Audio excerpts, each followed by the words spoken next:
Today is the day that we break free from, release, let go, stop carrying guilt and shame for anything that has come to pass in this life. It can't come where we are going. It only breeds destruction. And we're now assimilating the knowing of creation, our part in it.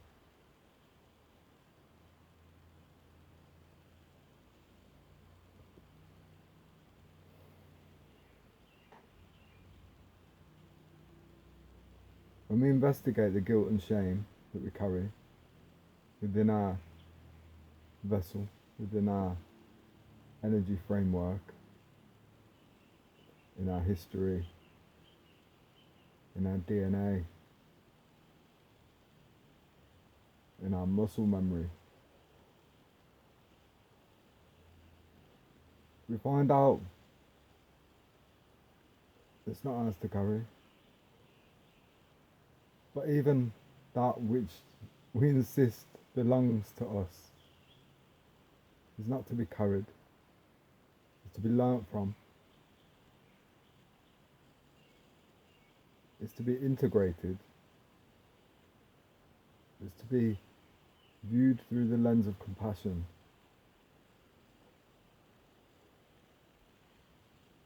Guilt and shame doesn't lead to change. It leads to deeper holes.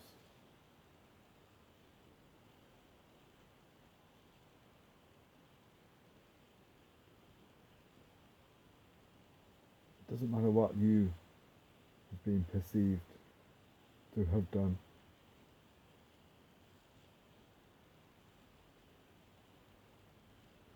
All that matters is who you are being right now.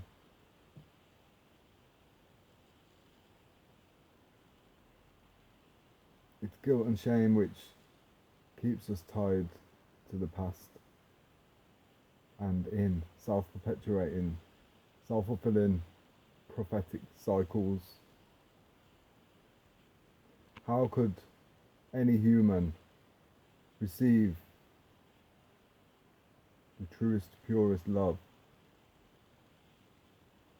unless they were willing to accept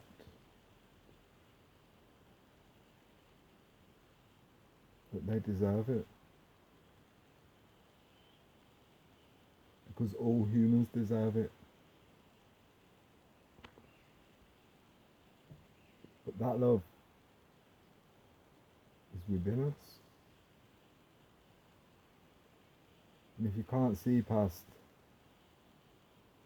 some layers, some levels of your being, to see right into the core of who you are, the heart,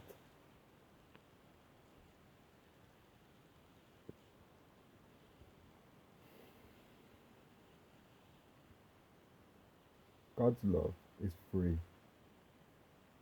And it's for everyone.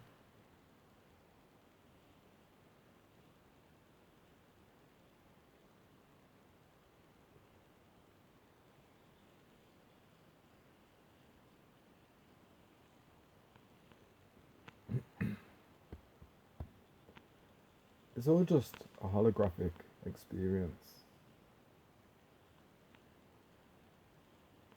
And the level of mastery over our emotional life that we have is relative to our understanding of how life works.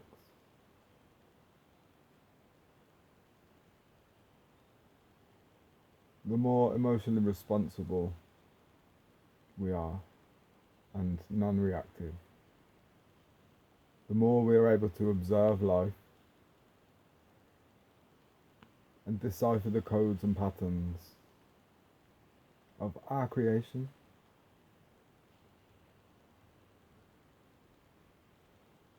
It is only when we are in the mode of observer, compassionate witness.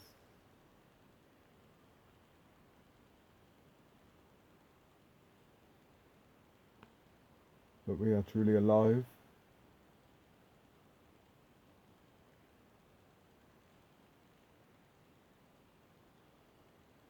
Some living takes us close to death because humans learn best by stark contrast.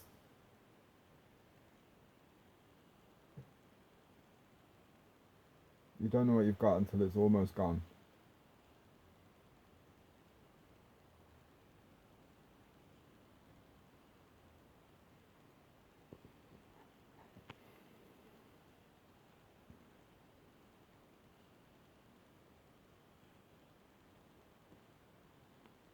We have to allow ourselves the credit to be able to change.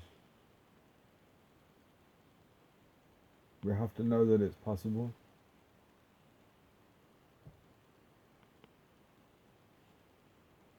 A defeatist attitude is just a refusal to think optimistically. Because truly, the unknown is just that. To surrender to whatever life may pan out to be outside of the parameters of our preferences.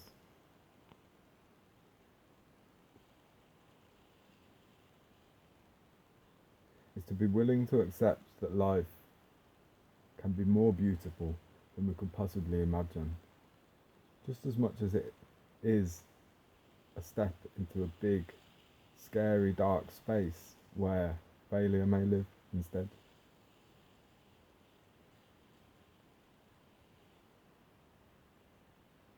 So we keep ourselves in cycles, in environments, in connections that constantly wring us for guilt and shame and keep us in the loops.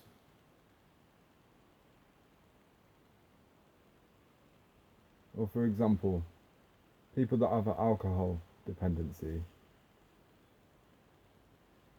might sometimes drink a bit too much and do things which cause them to feel guilt and shame, which gives them a very, very easy, near excuse or reason for drinking more.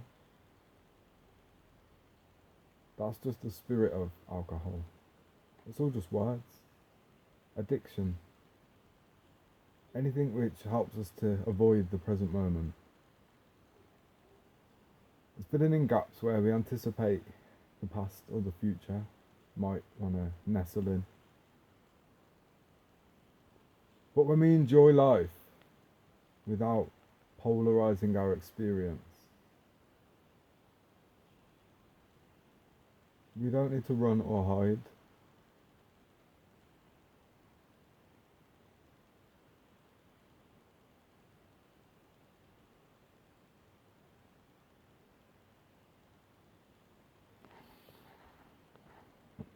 I picked up a lot of guilt and shame, but I also developed my own sense of unworthiness.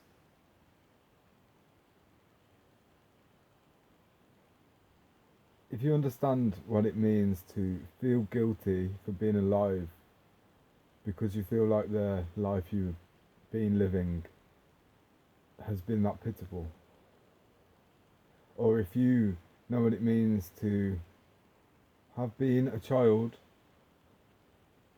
and just feel like you were suspended in midair for a whole long section of time and then just spat out into a different world, armed with very little knowledge of how it works, other than things beyond words that you hadn't really sat down to think about because life had just conveyor belted you to those moments.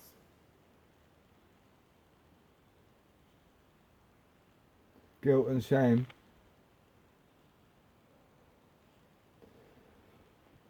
over a feeling of not being able to fit in,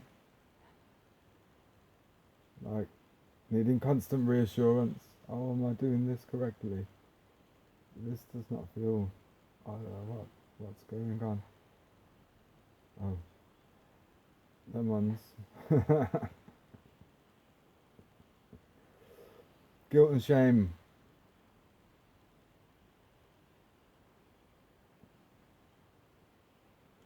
And sexuality go hand in hand.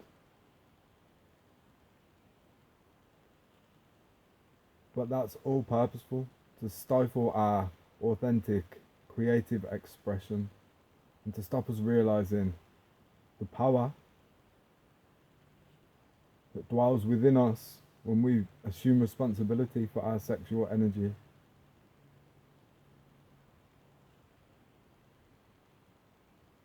When I was 13 years old, my sexuality, my sex, was taken from me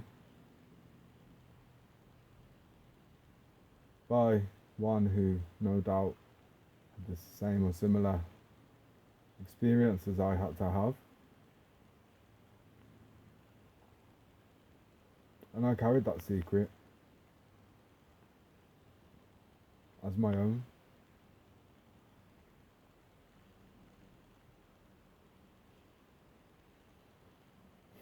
I released myself from those demons. I forgave, fully forgave, and absolved.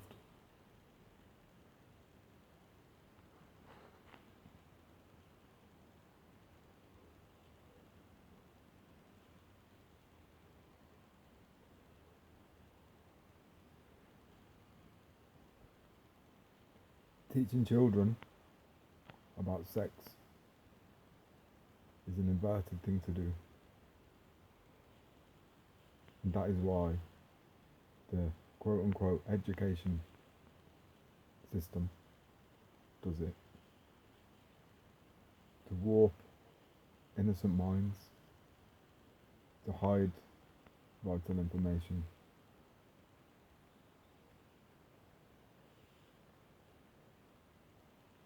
To confuse.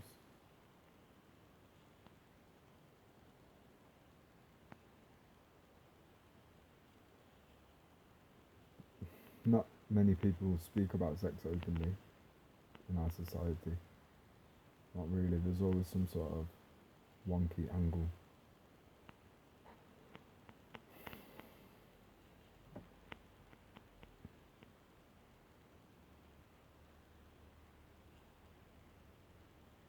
Today is the day we drop all attachment, which renders us impotent, pun intended.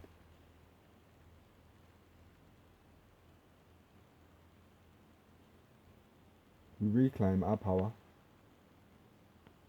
in releasing guilt and shame for good, once and for all. We take back our voice and we speak as directed, with no emotional repercussions. We never again assimilate that kind of energy or that way of thinking, because from today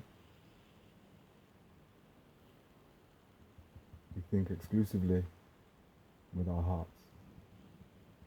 God bless us all.